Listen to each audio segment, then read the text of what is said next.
I'm Eric Dawson. I host Sit and Spin on RadioKCM. It airs Tuesday from 6 p.m. to 8 p.m.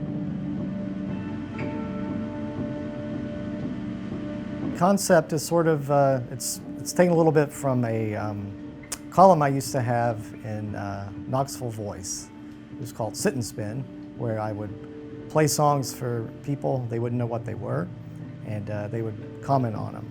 I'm not trying to do any sort of gotcha, not trying to surprise people, just kind of stimulate conversation. It's kind of like Downbeat's old blindfold test or The Wire's invisible jukebox. And I like to have guests on, people from the arts community, musicians, journalists, people in local media, and we play some music and talk about it. I interview them, find out about their lives and their work. Also wanted to give people an opportunity to have a little control and say themselves, so they pick a few songs that they want to play and talk about. And it's pretty interesting what you get out of people. Generally my show, it's 2 hours long, and the first hour is reserved for the guests. The interview portion and the playing the songs is a really interesting way to get people to open up and talk about themselves. And then I'll have a theme. I'll pick some songs for a theme for the second hour.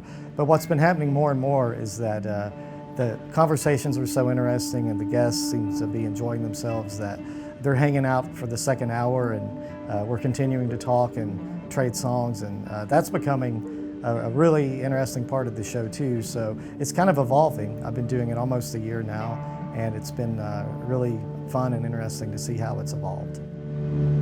Tonight my guest is going to be Jillian Taylor. She's a visual storyteller for WBIR, and she's also really involved in Knoxville's honky-tonk scene, which has really blown up in the past year or so. But she's a good example of the kind of guests I would have on. She's in local media, she's involved with the local music scene, really plugged into what's happening in the arts community here. A lot of people ask where they can hear the show after it's aired. And I think some of the DJs are putting their stuff online, but I really like the idea of live radio. I know that not a lot of people listen to it, and we're so used to Spotify and YouTube and our pre-programmed list, but there really is something fun and exciting about doing live radio. And the shows are archived, so maybe they'll go up online one day, but I also like the idea of you had to be there. You know, if you're invested in a thing and you're interested in a thing, you kind of have to catch it live or you missed it. That's how humans lived for centuries, if not millennia. It's only been a recent development that you've been able to dial up things on demand, and it's not a bad thing that you can't do that with every single thing.